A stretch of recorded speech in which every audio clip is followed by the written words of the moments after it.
I'm Commander Avery Jensen, 34. I worked my way up from a small-town ROTC cadet to an intelligence officer at Fort Eagle, one of the few places in the world where every decision has national consequences.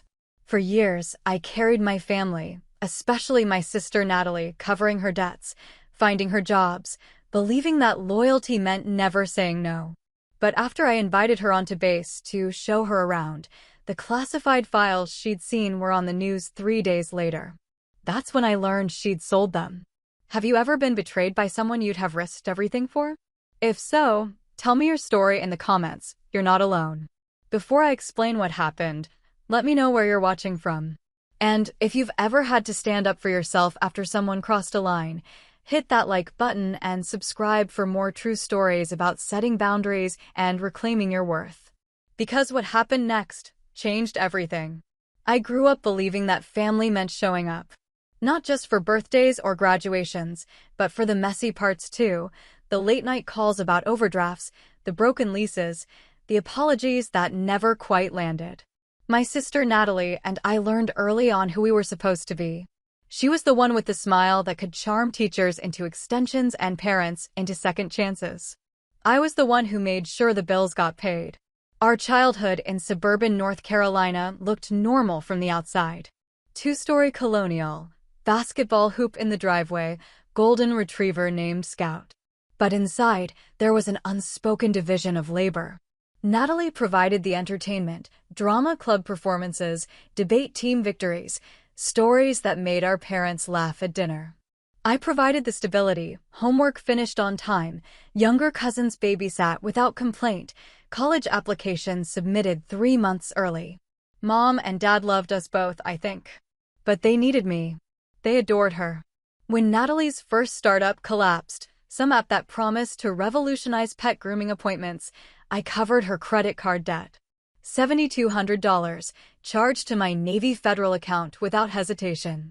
When her engagement to a real estate developer fell apart, I let her sleep on my couch for 6 weeks while she figured things out.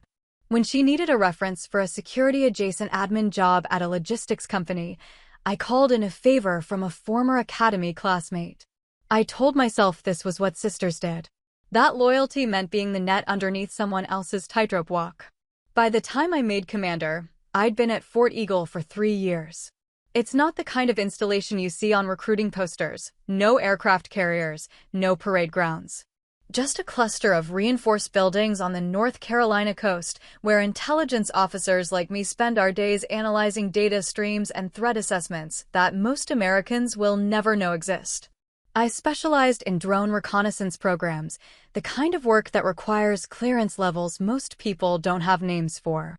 The promotion came with a small ceremony, a new office, and the kind of quiet respect that matters more than applause. Colonel Ward shook my hand and said, "You've earned this, Jensen.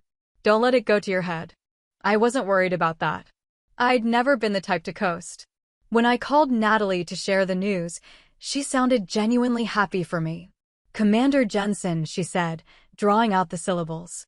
"Look at you. My big sister, protecting America." There was something in her voice I couldn't quite place, pride, maybe, or envy dressed up as admiration. "I'd love to see where you work. Can I come visit?"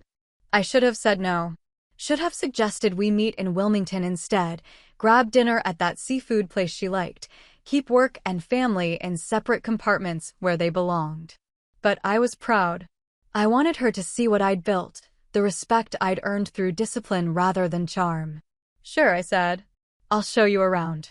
She arrived on a Friday afternoon in early September, pulling up to the visitor center in a rental sedan that had seen better days. She'd lost weight since I'd seen her last, and her hair was shorter, styled in a way that looked expensive but probably wasn't. We hugged in the parking lot, and she smelled like the same vanilla perfume she'd worn since high school. "This place is intense," she said, eyeing the security checkpoint. "I feel like I'm in a spy movie." "It's just a military installation," I told her, handing her a visitor badge. Nothing Hollywood about it. But I understood what she meant. Fort Eagle had a weight to it, a seriousness that settled over you the moment you passed through the gates. Armed guards, biometric scanners, signs reminding personnel that photography was prohibited and loose talk cost lives. This was where America's secrets lived, and I was one of the people trusted to keep them. I gave her the approved tour, the commissary, the gym, the housing units where officers like me lived in modest apartments that smelled like industrial carpet and military-issue paint. I introduced her to a few colleagues at the officers' club, where we grabbed sandwiches and iced tea. Lieutenant Hale stopped by our table, polite and professional as always. "Your sister," he asked, extending a hand to Natalie. "The famous one," she said, flashing that smile. "Avery never stops talking about this place." "She's good at what she does," Hale said, and something in his tone made me sit up straighter. He didn't hand out compliments carelessly. Natalie asked questions throughout the day, casual ones at first, the kind any curious visitor might ask. What did I do all day? How did intelligence work actually function? Were the files really as classified as movies made them seem? I answered carefully, sharing only what was public knowledge, deflecting when she pushed too close to restricted territory. "You're so paranoid," she teased at one point. "I'm your sister, not a foreign agent." "It's not about trust," I said. "It's about protocol." That evening, back at my apartment, she scrolled through her phone while I made pasta. She mentioned, almost offhandedly, that she'd started seeing someone new. "His name's Elias," she said. "He works in private security. Defense contracting, that kind of thing." "Sounds stable," I offered, draining the noodles. "He is. Smart too. Works for this firm called Helix Dynamics. They consult on intelligence infrastructure, threat assessment, all that stuff you probably know way more about than I do." I didn't know much about Helix Dynamics, but the name registered somewhere in the back of my mind, one of those private firms that orbited the defense world, promising governments the flexibility and speed that bureaucracy couldn't provide. "How'd you meet him?" I asked. "Networking event. He thought I was interesting." She said it like it was a novelty, being found interesting. Like charm and cleverness weren't enough anymore. Sunday morning, I drove her back to the visitor center. She hugged me at the gate, holding on a beat longer than usual. "You really trust me, don't you?" she said. The question caught me off guard. "Of course I do. You're my sister." She smiled, but it didn't quite reach her eyes. "I know. I just wanted to hear you say it." I watched her rental car disappear down the access road, wondering why that exchange felt like something other than goodbye. Wondering why, for just a moment, I'd felt the urge to call her back and take the words away. But I didn't. I turned back toward the base, badge in hand, and returned to the work that defined me. I thought she just wanted to see where I worked.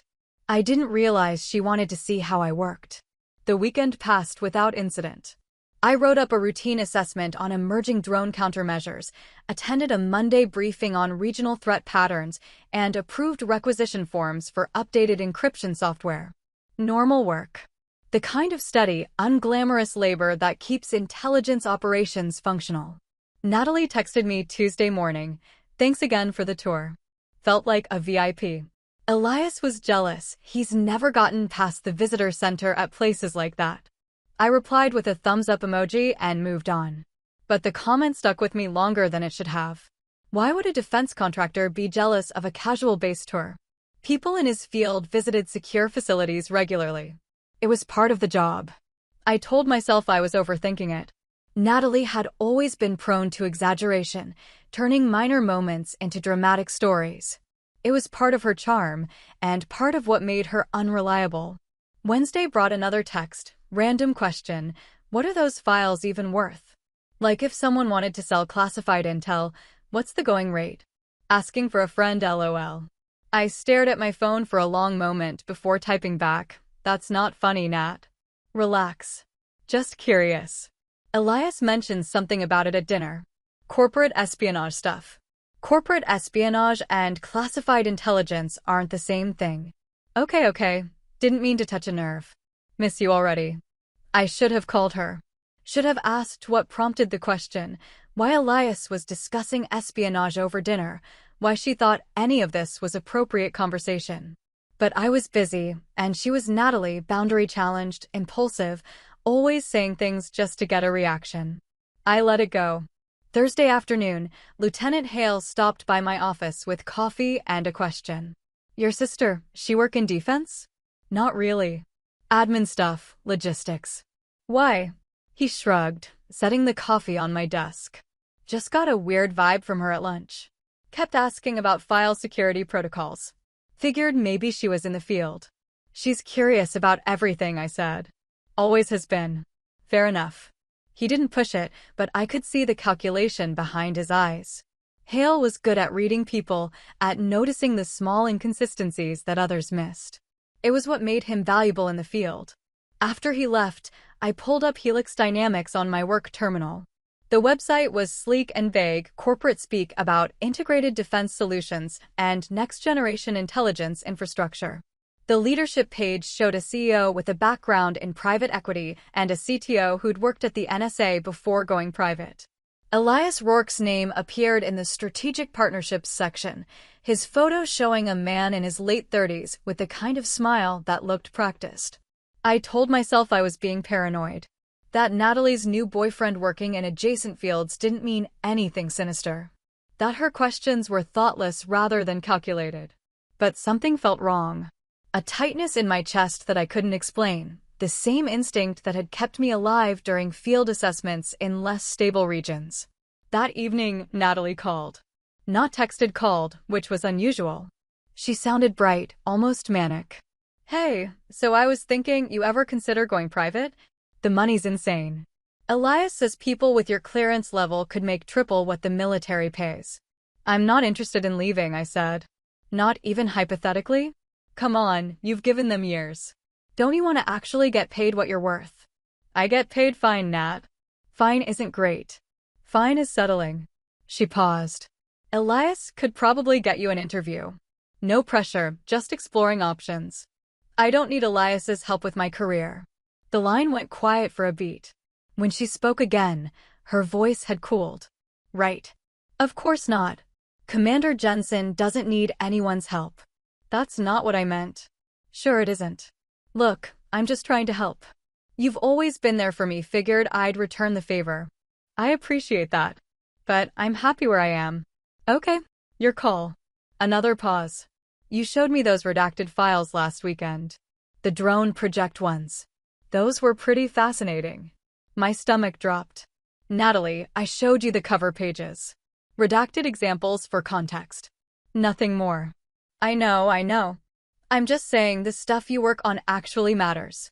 Must be nice, having access to things that could change the world. Access comes with responsibility. And consequences. Of course. I get it. National security and all that. She laughed, but it sounded hollow. Anyway, I should go. Elias is taking me to dinner. Some fancy place in Georgetown. That's good. Have fun. We will. He's very generous. The way she said it felt pointed, like she was making a comparison she wanted me to notice. Talk soon, okay? After she hung up, I sat in my apartment's small living room, staring at nothing. The conversation replayed in my head, the questions about money, the mention of the drone files, the insistence that Elias could help me. Every word felt like a test I hadn't known I was taking. I called Hale. He answered on the second ring. You okay? He asked. Define okay. That bad? I told him about the conversation, about the questions, about Elias and Helix Dynamics. He listened without interrupting, the way he always did when something mattered. Could be nothing, he said finally. Could be a guy trying to impress his girlfriend by recruiting her sister. Or your instincts are right and you should trust them. What do I do with that? You keep your head down and your files locked. And if she asks any more questions, you shut it down. Hard. She's my sister, Marcus. I know. But you're also an intelligence officer at a secure facility. Those things don't stop being true just because family gets complicated. He was right. I knew he was right. But knowing didn't make it easier. Friday came and went without contact from Natalie. I told myself that was good, that distance would let whatever this was fade into nothing. I spent the weekend hiking along the coast, trying to clear my head, trying to convince myself I was overreacting. Sunday evening, my phone buzzed. A photo from Natalie, Her and Elias at some upscale restaurant, champagne glasses raised, both of them smiling like people who'd just won something. The caption read, "To new opportunities." I stared at that photo for a long time, studying Elias's face, looking for something I couldn't name. He had his arm around her shoulders, possessive and confident. She looked happy, or at least, she looked like someone who wanted to appear happy. I typed out 3 different responses and deleted them all. Finally, I sent back a simple, "Glad you're doing well." She didn't reply. Monday morning, I went back to work. Back to the files and briefings and protocols that made sense in ways people never quite did. I told myself the weekend had reset things, that Natalie would move on to some new fixation, that Elias would turn out to be just another boyfriend who'd eventually disappoint her. I wanted to believe that family loyalty was simple. That blood meant something unbreakable. But deep down, in the part of me trained to see patterns and assess threats, I knew better. She'd always had a way of turning curiosity into leverage. I just hadn't realized I might become the thing she leveraged. 3 days later, everything broke. I was in a secure briefing room with Colonel Ward and 4 other intelligence officers when the alert came through. Major Reeves, our signals intelligence lead, got the notification first, a sharp buzz from his encrypted tablet that made him go rigid in his chair. "We have a problem," he said, voice flat in the way that meant catastrophic. Colonel Ward's expression didn't change. "Specify." "Classified files have been leaked to press outlets. Multiple major networks. They're preparing to run the story within the hour." He turned his tablet around so we could see the screen. "Fort Eagle Drone Reconnaissance Project. Full technical specifications, operational parameters, deployment schedules. Everything." The room went silent. Not the thoughtful quiet of people processing information, but the stunned absence of sound that follows a detonation. "How much?" Ward asked. "All of it. Blueprint-level detail. Enough to compromise the entire program." My hands went cold. I knew those files. I'd worked on the assessment protocols for that project, had reviewed the security classifications personally. The documents were stored in a Tier 3 vault with biometric access logs and rotating encryption keys. Only 14 people had clearance to even view them. I was one of those 14. "Initiate full internal investigation," Ward said. "I want access logs, communication records, everything. No one leaves the space until we know how this happened." Her eyes swept the room, landing on each of us in turn. "And someone find out which files, specifically, were compromised. I want to know exactly what walked out of here." The meeting dissolved into controlled chaos. People pulled out phones, activated secure channels, started making the calls that would turn Fort Eagle into a locked-down crime scene. I sat frozen, my mind racing through the previous 2 weeks, trying to find the gap where security had failed. Then I remembered. Last weekend. Natalie's visit. The casual tour that had taken us past the intelligence wing. The moment I'd pulled up a redacted example on my office terminal, just the cover page, just enough to show her what classified documentation looked like without revealing actual content. Except I hadn't shown her just the cover page. I'd shown her 3 sample pages. Redacted, yes, but with enough visible metadata that someone trained to read intelligence documents could identify the project designation, the file structure, the classification level. Someone like Elias Rourke. My stomach turned over. I pulled out my phone with shaking hands and tried calling Natalie. The call went straight to voicemail. I sent a text, "We need to talk. Now." 3 minutes passed. Then a reply, "Hey, can we talk later?" Crazy day. Crazy day. As if the world wasn't imploding. As if classified files hadn't just burned a hole through national security. As if my entire career wasn't about to crater. I typed back, "This can't wait. Call me." No response. Lieutenant Hale found me in the hallway outside the briefing room. His face was grim. "They're starting with access logs," he said quietly.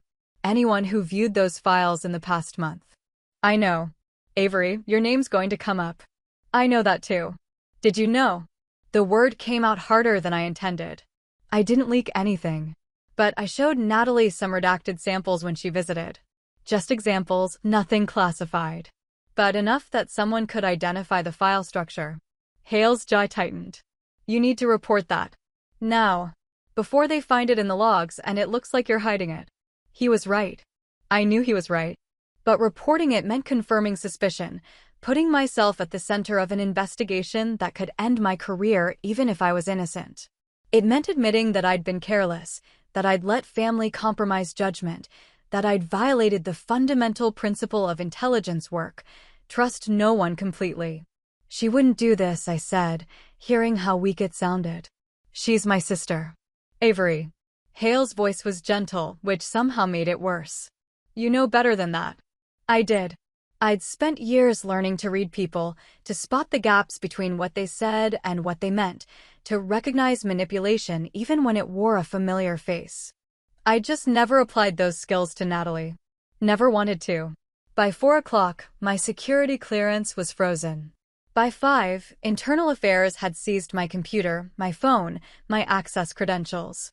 By 6, I was sitting in an interrogation room. They called it a debriefing space, but we all knew what it was, answering questions about every interaction I'd had with my sister in the past 6 months. Did she ask about specific projects? Did she photograph anything on base? Did she mention anyone she was working with? Did you notice any unusual behavior? I answered truthfully. The questions about money, about private sector opportunities, about Elias Rourke and Helix Dynamics. The way she'd asked what files were worth, how she'd mentioned the drone project specifically. Every small warning sign I dismissed as Natalie being Natalie. The investigators took notes with expressions that gave nothing away. When they finally let me leave, one of them said, "Don't go anywhere, Commander. We'll have more questions." I drove home in a daze, my civilian phone, the one they hadn't confiscated, buzzing with notifications I couldn't bring myself to check. The sun was setting as I pulled into my driveway, painting the sky in shades of orange and red that felt inappropriately beautiful. That's when I saw it. A silver Mercedes S-Class, brand new by the looks of it, parked in front of my building. Natalie sat in the driver's seat, scrolling through her phone like this was a normal evening, like the world hadn't just shattered. I got out of my car slowly, legs unsteady. She looked up, saw me, and smiled.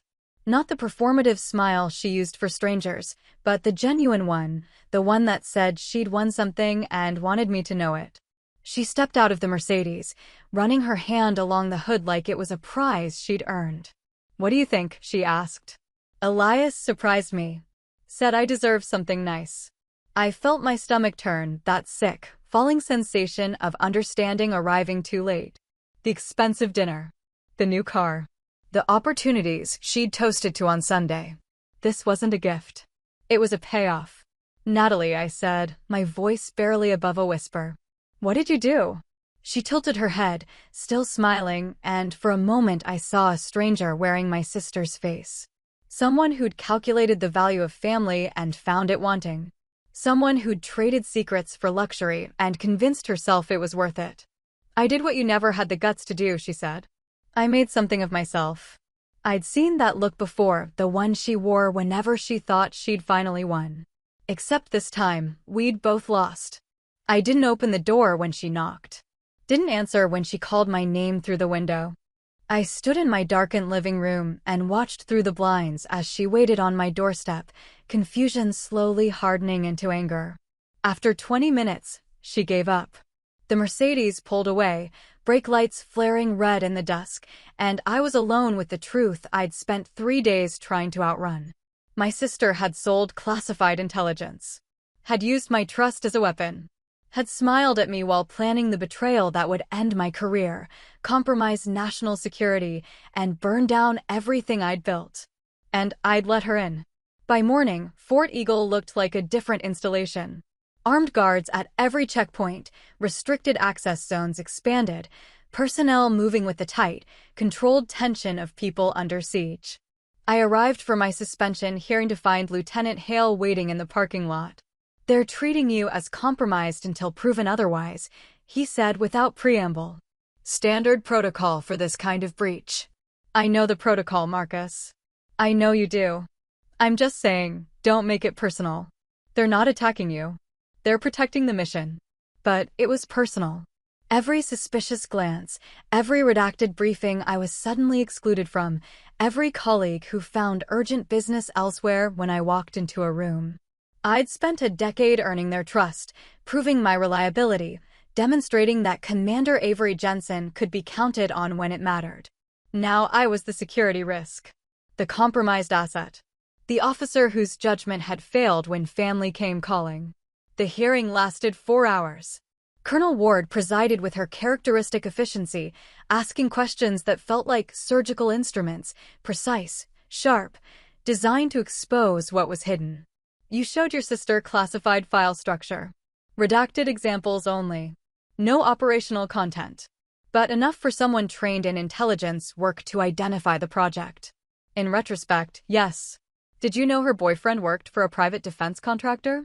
She mentioned it, but I didn't consider it relevant at the time. Why not? The question hung in the air. Why hadn't I considered it relevant? Why hadn't alarm bells sounded the moment Natalie mentioned Elias Rourke and Helix dynamics?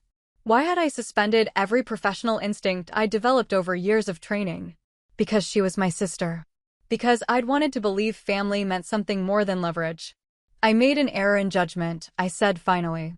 I prioritized personal relationship over security protocol. Ward nodded slowly. That's the most honest thing you've said today, Commander. The question now is whether that error was negligent or intentional. It was negligent, not intentional. I would never knowingly compromise classified information.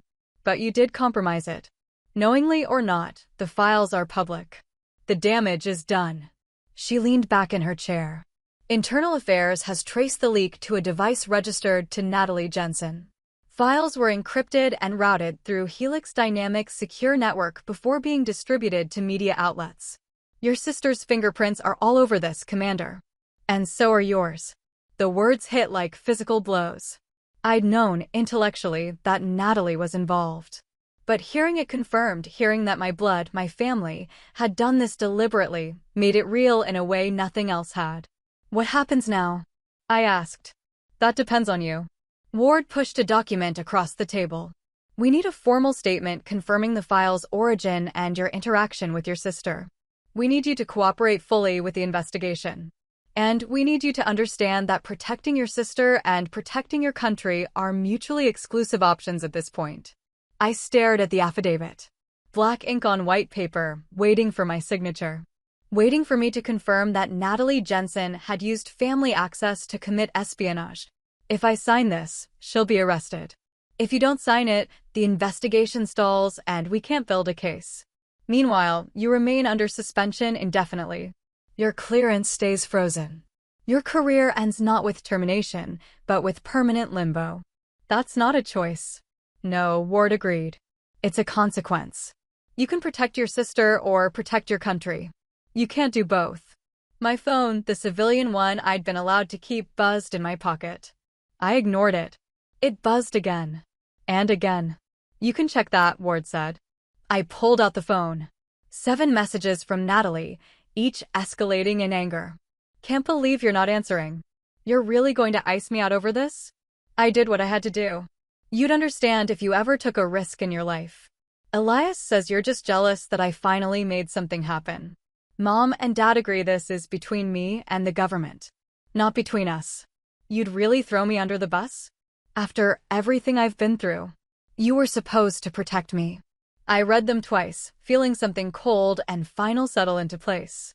She'd already rewritten the narrative, already cast herself as the victim of my betrayal rather than the architect of her own consequences. Already recruited our parents as character witnesses in a trial that hadn't started yet. I looked up at Colonel Ward. If I sign this, what happens to her? Federal charges.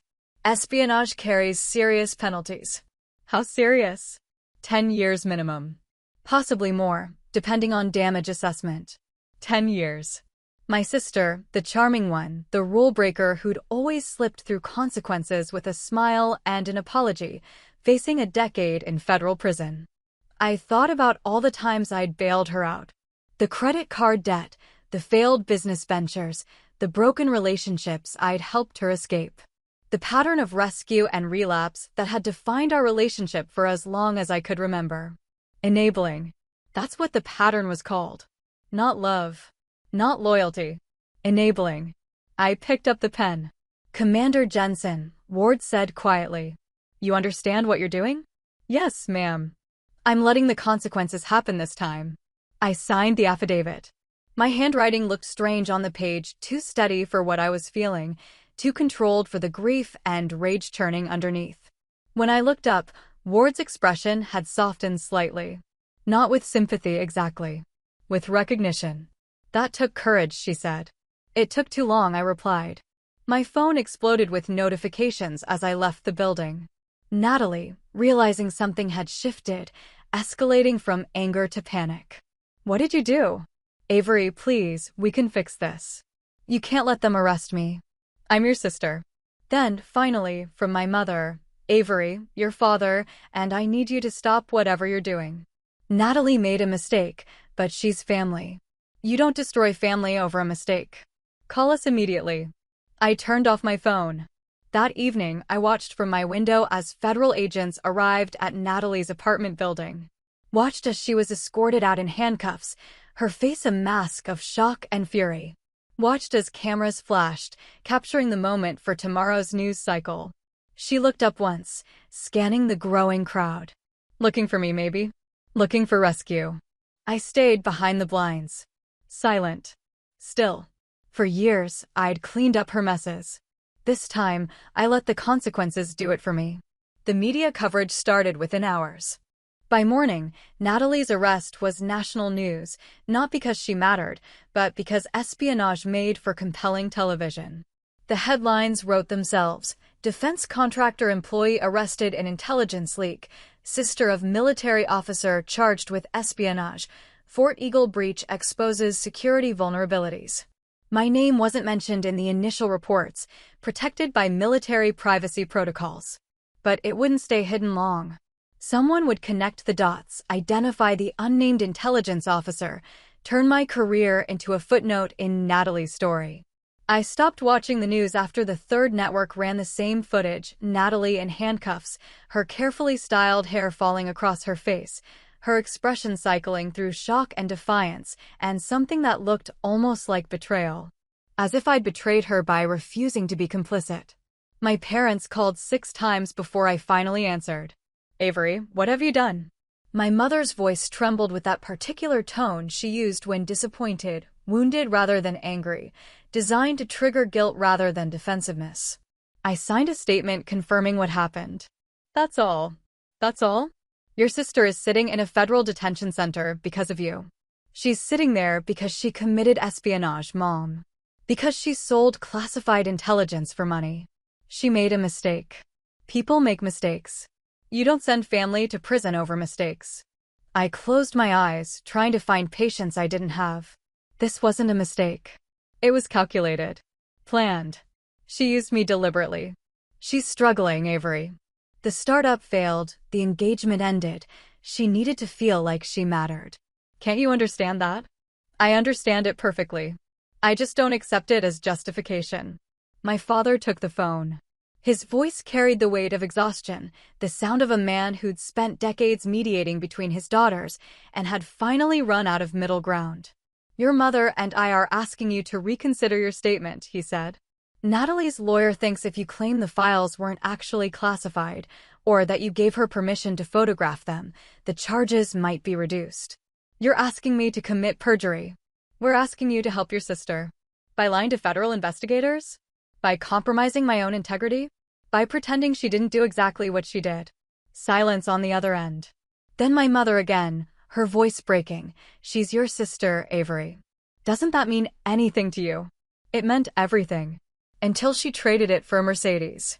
I hung up before they could respond. Before the guilt could take root and grow into something that might change my mind. The house felt too quiet after that. I sat in my living room, surrounded by the life I'd built, military commendations framed on the wall, photographs from deployments, books on strategic analysis and threat assessment, and realized how little of it included family. How thoroughly I'd separated personal and professional, believing the two could coexist without collision. That separation had been an illusion. Family didn't stay in its designated compartment. It leaked into everything, contaminating judgment, creating vulnerabilities that adversaries or sisters could exploit. My phone buzzed. A text from Lieutenant Hale. You holding up? Define holding up. Still breathing. Still rational. Still you. 2 out of 3. Better than most would manage. Want company? I did, desperately. But something stopped me from saying yes. Some instinct that said grief required solitude, that processing betrayal meant sitting with it alone until it lost its power to surprise. Rain check, I typed. Need to think. Roger that. I'm around if that changes. The investigation moved forward with mechanical efficiency.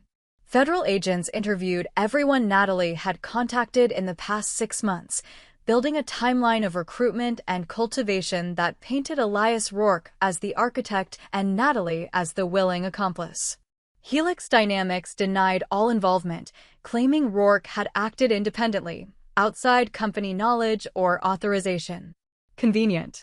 And probably true enough to avoid corporate liability while throwing Rourke and Natalie to the wolves. By the end of the week, Rourke had vanished. Private jet to the Cayman Islands, then another flight to a country without extradition treaties. He'd left Natalie holding the bag, holding the evidence, holding the consequences he'd helped create before disappearing into the kind of wealthy anonymity that money could buy. She'd been used. Manipulated by someone who saw her desperation and turned it into opportunity. And part of me, the part that remembered childhood, that remembered being the big sister who protected the rule breaker, wanted to feel sympathy. But I couldn't. Because she'd used me too. Had walked into Fort Eagle with a plan, had asked careful questions, had smiled and hugged me while calculating how much my trust was worth on the black market. She'd made a choice. I'd made a different one. Colonel Ward called me into her office on Friday afternoon. I expected another interrogation, more questions designed to confirm my innocence or expose my complicity. Instead, she gestured to a chair and poured 2 glasses of water from a pitcher on her desk. Internal Affairs has cleared you of intentional wrongdoing, she said without preamble. You showed poor judgment in sharing any information with a civilian, even redacted examples. But there's no evidence you knew or should have known your sister intended to use that access for espionage. Relief flooded through me, followed immediately by exhaustion. So my clearance is restored? Eventually. You'll remain on administrative leave while the investigation concludes. We're estimating another 4 to 6 weeks before full reinstatement. She paused. That said, your reputation has taken damage. Some of your colleagues will always wonder if you were more involved than the evidence suggests. Trust, once compromised, is difficult to fully restore. I understand. Do you? Ward leaned forward, her expression sharp. You're a good officer, Jensen. Smart, disciplined, reliable. But you made a critical error. You let emotional attachment override professional judgment. In intelligence work, that's not just a mistake, it's a vulnerability that can be exploited. The question is whether you've learned from it. I have. Then prove it. When you're reinstated, be better. Be harder. Be the officer who doesn't have blind spots, even for family. Especially for family. I nodded, unable to speak past the tightness in my throat. One more thing, Ward said, her voice softening slightly. Your sister's attorney is claiming duress. Saying Rourke manipulated her, that she didn't understand the severity of what she was doing. The prosecutor's office thinks it's nonsense, but they might offer a plea deal to avoid trial. 7 years instead of 15. Maybe less with good behavior. Why are you telling me this? Because the prosecutor wants to know if you'll provide a victim impact statement. If you'll testify about the personal and professional damage her actions caused. I thought about Natalie in a courtroom, listening to me describe betrayal in clinical terms. Thought about our parents in the gallery, watching their daughters destroy each other with careful, legal precision. I'll think about it, I said. Don't think too long. They need an answer by Monday. I left Fort Eagle that afternoon without knowing when I'd return. Drove home through the coastal landscape I'd grown to love, past the beaches where I'd run in the mornings, past the base housing where colleagues lived and worked and trusted each other with their lives. That trust had been the foundation of everything. And I damaged it by believing family deserved exceptions. By Sunday evening, I had my answer. I called the prosecutor and told him I'd provide a statement. Not to punish Natalie, but to tell the truth. To describe what happened without editorializing, without performing grief or anger, without trying to save her from consequences she'd chosen. My mother sent one final text. You're choosing the government over your own blood. I hope you can live with that. I typed back. I'm choosing integrity over enabling. I already am living with it. She didn't respond. That night, I stood on my apartment balcony and watched the ocean darken under a clouded sky. Somewhere in a federal facility, Natalie was learning what it meant to be held accountable. Somewhere in another country, Elias Rourke was spending money he'd earned by destroying lives. And here I was, suspended between past and future, family and duty, wondering if the person I'd become was stronger or just lonelier. Forgiveness wasn't weakness, but enabling was. The administrative leave stretched into autumn. Days blurred together in a routine of mandatory counseling sessions, security reviews, and waiting. Always waiting. For clearance restoration, for the investigation to close, for some signal that my career might survive what my sister had done to it. I spent mornings running along the coast, pushing my body until exhaustion drowned out thought. Afternoons, I read intelligence journals and strategic analyses, keeping my skills sharp even though I had no classified access to apply them to. Evenings were hardest, the empty hours when I used to decompress with work emails and briefing prep, now filled with silence and unwelcome reflection.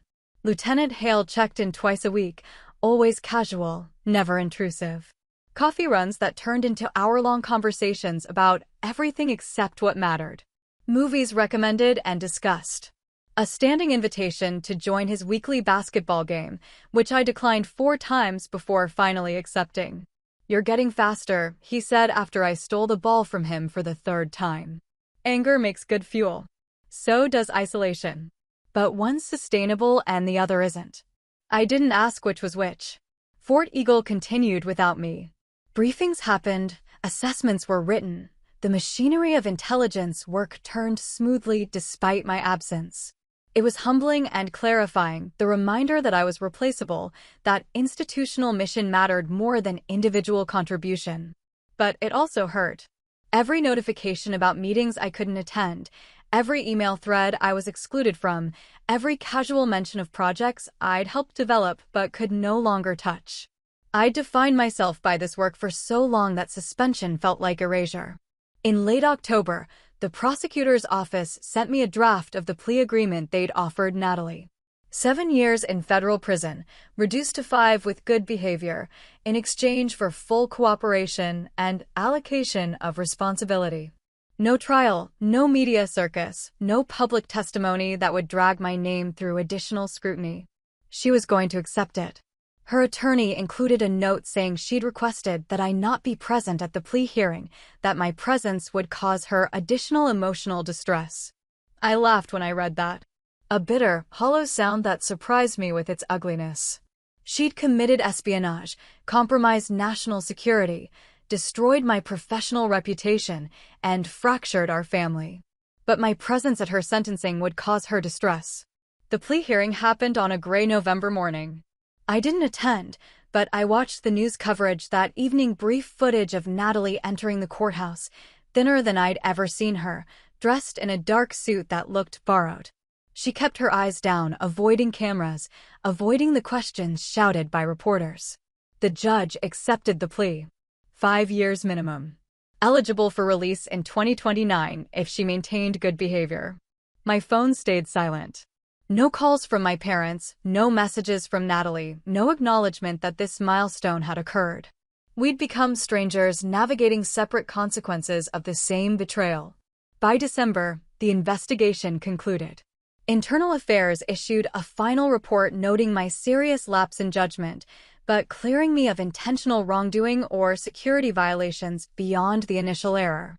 My clearance was restored with the notation that I'd undergo quarterly security reviews for the next 2 years, above standard monitoring, but not disqualifying. Colonel Ward called me into her office on a Friday afternoon. I hadn't been in the building since my suspension, and walking through the familiar halls felt like returning to a place I'd only visited in dreams. Commander Jensen. She stood when I entered, which surprised me. Ward wasn't given to unnecessary formality. Welcome back. Thank you, ma'am. Sit. She waited until I did, then slid a folder across her desk. Your reinstatement is effective Monday. You'll return to your previous position, same office, same responsibilities. The official record will show a 3-month administrative leave, no further notation unless someone requests classified details. I opened the folder. Reinstatement orders, updated security credentials, a schedule of briefings I'd need to review to get current on active projects. Your colleagues have been informed, Ward continued. Some will welcome you back without reservation. Others will maintain distance. That's human nature, and you can't control it. What you can control is your performance. Show them why you earned commander in the first place. I will. I know you will. You're one of the best intelligence officers I've had under my command, Jensen. That doesn't change because your sister made criminal choices. She paused. But your judgment will be watched more closely now. Scrutinized. Any future error will carry additional weight because of this incident. That's not fair, but it's reality. I understand. Good. She stood, extending her hand. Don't make me regret fighting for your reinstatement. We shook. Her grip was firm, her expression unreadable. I left Fort Eagle that afternoon with a strange mix of relief and apprehension. I had my career back, my clearance restored, my professional identity returned. But something had shifted fundamentally. I'd learned that trust could be weaponized, that family could be the vulnerability adversaries exploited, that the people you protected might be the ones who hurt you most. Lieutenant Hale found me in the parking lot, leaning against my car, staring at nothing. Heard you're back Monday, he said. News travels fast. Always does. Especially good news. He studied me with that careful attention he applied to everything. You ready for this? Does it matter if I'm not? Probably not. But the question stands. I thought about it honestly. Was I ready to walk back into that building, face colleagues who might never fully trust me again, resume work that had once felt like purpose, but now carried the weight of what it had cost? I'm ready to try, I said finally. That's the best I've got. That's enough. The rest comes with repetition. He was right. Confidence wasn't something you recovered all at once. It rebuilt slowly, through consistent action, through proving reliability day after day until the doubt faded into background noise. Thank you, I said. For checking in. For not treating me like I was contagious. You weren't contagious. You were human. He smiled slightly. Besides, someone had to make sure you didn't disappear into isolation completely. Seemed like the kind thing to do. Since when are you kind? I have hidden depths, Commander. Stick around long enough, and you might discover them. That weekend, I prepared for Monday with the thoroughness I applied to mission briefings. Read through 3 months of intelligence summaries, reviewed updated threat assessments, memorized the names of new personnel who'd joined the team during my absence.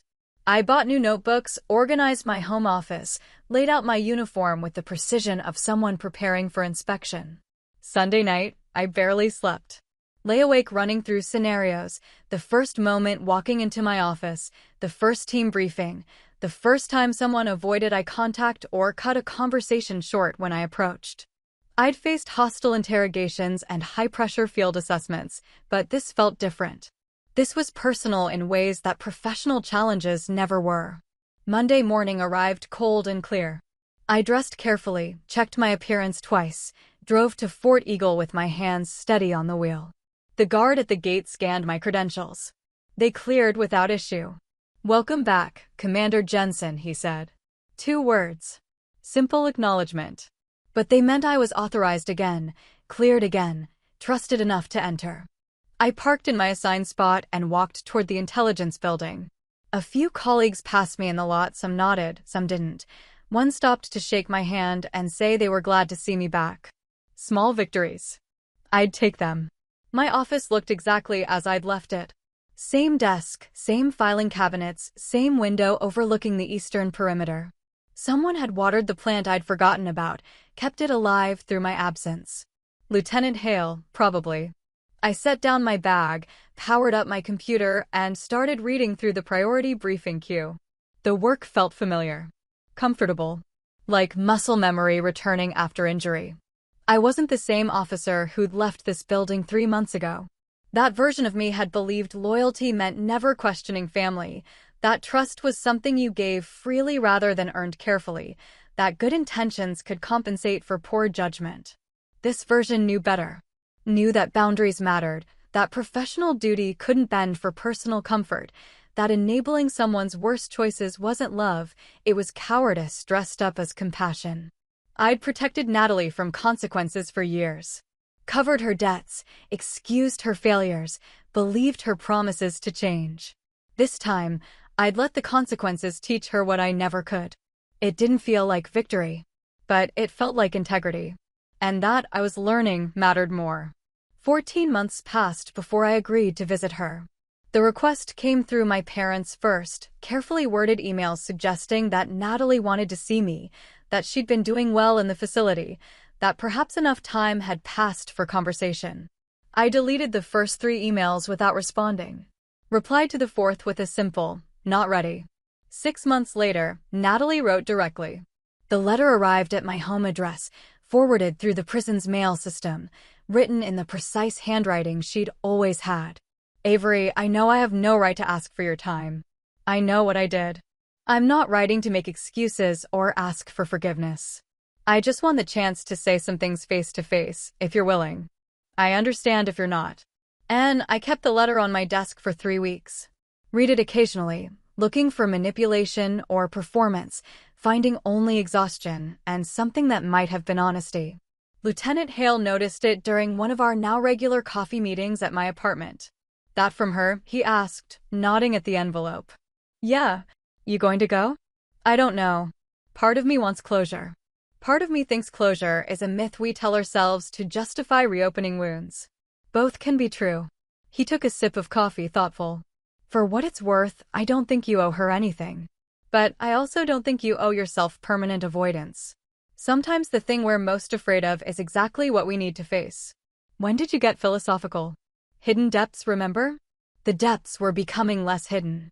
Over the past year, our friendship had shifted into something more complex, not romance exactly, but a comfortable intimacy that made solitude feel less permanent. We'd never discussed it explicitly, never defined what we were becoming. But he'd been there through reinstatement, through the slow rebuilding of professional reputation, through the holidays I spent alone because my parents had chosen Natalie's narrative over mine. His steady presence had become the foundation I built recovery on. "I'll think about it," I said, folding the letter. "That's the best I can do." But thinking turned into planning, and planning turned into a Saturday morning drive to the federal correctional facility where Natalie was serving her sentence.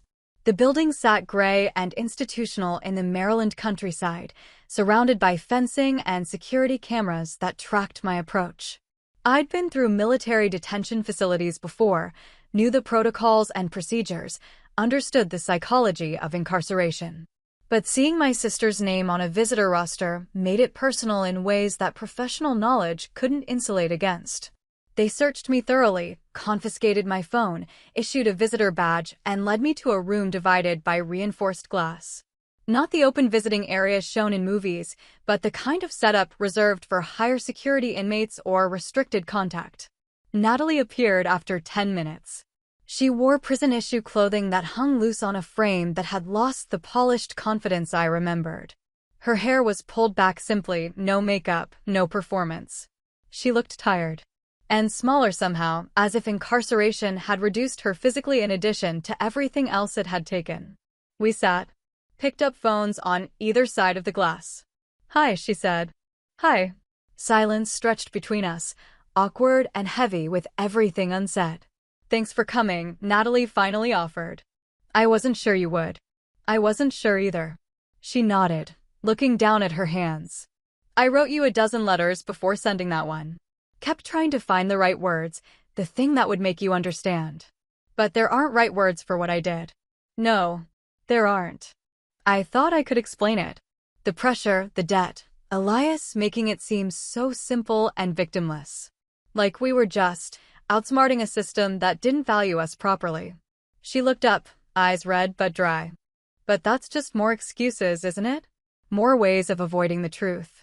Which is that I was jealous of your career, your respect, your certainty about who you were. I wanted something that felt significant, that proved I wasn't just the charming screw-up little sister. And when Elias offered that, I took it. Knowing it would hurt you. Knowing it was wrong. Her voice cracked slightly. I told myself you'd be fine. That you were strong enough to survive the fallout. I didn't let myself think about what it would actually do to you. I sat with that, feeling the anger I'd carried for months shift into something more complicated. She wasn't asking for forgiveness. Wasn't performing remorse for effect. She was just stating facts. You almost destroyed my career, I said quietly. Did destroy my relationship with Mom and Dad. Made me question every professional choice I'd made, every time I'd prioritized family over protocol. I know. 5 years in prison isn't enough to balance that. Neither is an apology. I know that too. She pressed her palm against the glass, not quite touching where my hand rested on my side. I'm not asking you to forgive me, Avery. I'm just asking you to hear that I understand what I did. That I own it. That I don't expect you to fix this or save me or pretend we can go back to being sisters like we were. We can't. No, we can't. She smiled, sad and genuine. But maybe someday we can be something else. Something honest instead of obligated. I don't know what that looks like. I just know I'd like the chance to try if you ever want that. I thought about the Natalie I'd grown up with, charming, manipulative, always looking for the angle that would let her avoid consequences. This version felt different. Stripped down. Less practiced. Prison did that sometimes. Removed the performance and left whatever was underneath. I can't promise anything, I said. I'm still angry. Still hurt. Still rebuilding trust with people whose opinions matter to my career. I understand. But I'll read your letters. If you write them. And, maybe, in a few years, we can talk again. Really talk. Not as sisters trying to salvage a relationship that was built on dysfunction. But as two people who used to be family, trying to figure out if there's something real worth building. Tears finally came, sliding down Natalie's cheeks in quiet tracks. That's more than I deserve. Probably. But it's what I can offer. We sat in silence for a few more minutes. Not comfortable, but not hostile either. Just two women on opposite sides of consequences, beginning the long process of accepting that family wasn't destiny, it was choice. When the guard indicated time was up, Natalie stood slowly. Take care of yourself, Avery. You too, Nat. I watched her walk away, shoulders straighter than when she'd entered. Then I turned and left the facility, stepping back into sunlight that felt sharper than it had an hour ago. Lieutenant Hale was waiting in the parking lot, leaning against his car. I'd told him I didn't need company, but he'd come anyway, understanding that sometimes support meant being present without needing to be asked. How'd it go? He asked. Honestly? I don't know. But I think it went the way it needed to. That's something. Yeah, it is.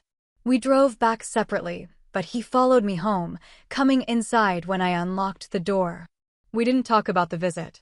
Didn't dissect Natalie's apology or analyze whether I'd made the right choice in going. We just existed together in the quiet afternoon, and that was enough. Closure doesn't always sound like forgiveness. Sometimes it's just silence and acceptance, and the slow understanding that you can acknowledge someone's humanity without letting them hurt you again. Sometimes it's choosing yourself. And learning that's not betrayal, it's survival. The second year after reinstatement brought clarity in ways the first hadn't. Promotions came lieutenant colonel, earned through consistent performance and the kind of quiet excellence that rebuilt trust better than any grand gesture could. My security reviews reduced from quarterly to annual, the standard interval for officers at my clearance level. The notation in my file about judgment concerns remained, but became background rather than defining characteristic. I learned to read the room differently.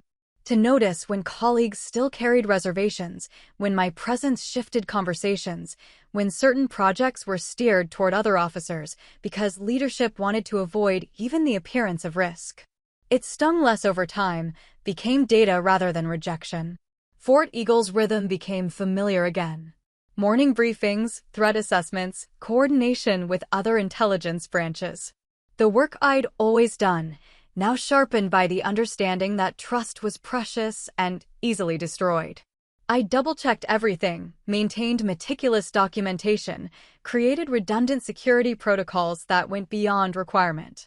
Some called it overcorrection. I called it adaptation. Lieutenant Hale, Marcus, as I'd finally started calling him outside of work, became the constant I hadn't known I needed.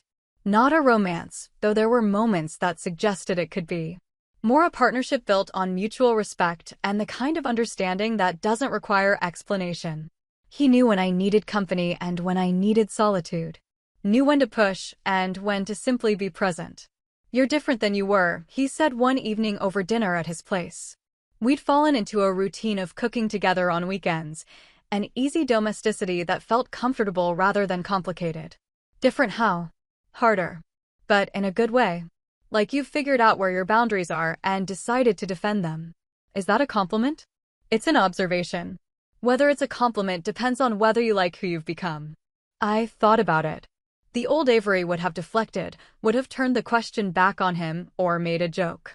This version sat with discomfort and answered honestly. I do. I like that I can say no now. That I don't feel obligated to rescue people from their own choices. That I can care about someone without sacrificing myself to prove it. Good. Because I like this version too. My parents and I settled into distant civility. They sent birthday cards, holiday emails, occasional updates about their lives that carefully avoided mentioning Natalie unless I asked. I responded politely, maintained connection without intimacy.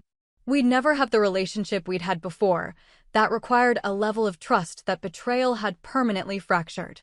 But we had something. A cordial acknowledgement of shared history without the expectation of shared future. Natalie wrote every few months. Letters that had evolved from apologies to observations about prison life to tentative questions about my work, my life, whether I was happy. I responded to about half of them, keeping my replies brief and factual. Creating space without building walls. 3 years into her sentence, she was transferred to a minimum security facility with education programs and job training. Her letters mentioned classes in business management, therapy sessions that were helping her understand patterns she'd spent her life avoiding. She sounded different. More grounded. Less like someone performing growth and more like someone actually changing. I didn't know if it would last. Didn't know if release would bring regression or genuine transformation. But I'd stopped needing to know. Stopped making her progress my responsibility. The commendation ceremony happened on a Tuesday in late spring. Colonel Ward had nominated me for recognition related to integrity during the internal investigation, a deliberately vague citation that acknowledged what I'd done without specifying details that remained classified. The award itself mattered less than what it represented. Official acknowledgement that I'd made the right choice. That protecting institutional integrity over personal relationship had been correct, not just defensible. Marcus attended, along with a handful of colleagues who'd stood by me during suspension. After the ceremony, Ward pulled me aside. "You've rebuilt what was damaged," she said quietly. "Not just your reputation, but the trust that makes intelligence work possible.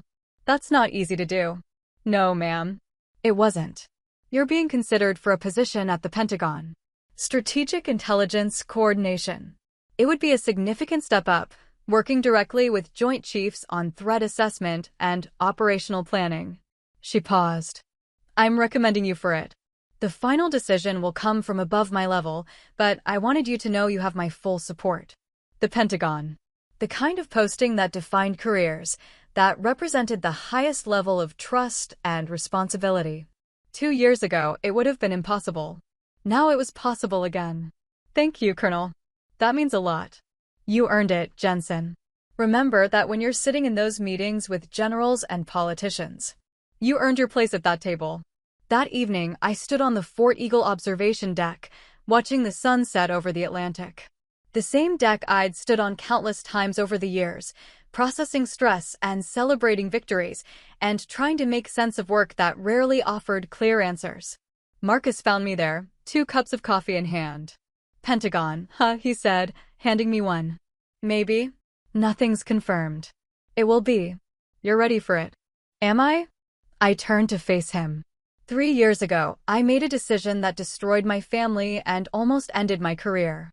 How do I know I won't make another catastrophic error in judgment? You don't. None of us do. That's the price of being human. He leaned against the railing beside me. But you've learned to recognize your vulnerabilities now. To see where emotion might compromise judgment. That awareness makes you stronger, not weaker. He was right. I'd spent years believing that strength meant never showing weakness, never acknowledging doubt, never letting personal feelings interfere with professional duty. Now I understood that real strength meant recognizing those tensions and navigating them consciously rather than pretending they didn't exist. I used to believe loyalty meant never saying no, I said quietly. That family deserved unconditional support, that love meant sacrifice even when sacrifice enabled harm. And now? Now I know loyalty means being honest. Even when honesty costs something. Especially then. We stood in comfortable silence, watching the light fade into darkness. The ocean below us moved in its constant rhythm, indifferent to human drama, continuing its work regardless of who watched or why. Family may share your name, I continued, but not always your values. And that's okay. You don't owe people unlimited chances just because you're related. You don't have to keep rescuing someone from consequences they've chosen. Took you a while to learn that. It did. But I learned it. The lights of Fort Eagle began to illuminate below us, security perimeter, building markers, the glow of offices where people worked through the night on missions they couldn't discuss, problems they couldn't solve without dedication and discretion. This was my world. The place I'd built a career on precision and reliability, the institution I'd chosen to protect even when protecting it cost me family. I didn't regret that choice. Didn't wish I'd made a different decision when Colonel Ward put that affidavit in front of me. Some secrets were meant to protect the country. Others were meant to protect yourself. I'd learned to distinguish between them. To understand that self-preservation wasn't selfishness, that boundaries weren't betrayal, that saying no to enabling was saying yes to integrity. Natalie would serve her time and eventually be released. We might rebuild something resembling a relationship, or we might not. Either way, I'd be fine. I had work that mattered, colleagues who respected me, and the quiet satisfaction of knowing I'd chosen correctly when the choice was impossible. Come on, Marcus said, finishing his coffee. Let's get out of here. You're buying dinner to celebrate the commendation. I bought last time. Then I guess your award comes with extra expenses. Such is the price of recognition. I laughed, and we walked back toward the parking lot together. The base spread out below us, secure and functional, continuing its mission regardless of individual drama. I'd protected it when it mattered. Had chosen duty over comfort, integrity over enabling, the hard right over the easy wrong. And I'd do it again. That knowledge settled into my bones like certainty, like the foundation I'd rebuild everything else on. I was Lieutenant Colonel Avery Jensen, intelligence officer. Sister to someone I'd stopped trying to save. Daughter to parents who'd chosen sides I couldn't join. But most importantly, I was myself. Whole and honest and clear-eyed about what I'd protect and what I'd let go. That was enough. It would always be enough. Thanks for staying with me. If this hit home, tap like, subscribe, and share it with someone who needs stronger boundaries. Quick questions. Would you have turned your sister in or handled it another way? Where's your line between loyalty and enabling? Have you ever cut ties to protect your career or sanity? What does rebuilding trust look like after a betrayal like this? If you were me, what would you do next? Drop your answers in the comments. I'm reading them all.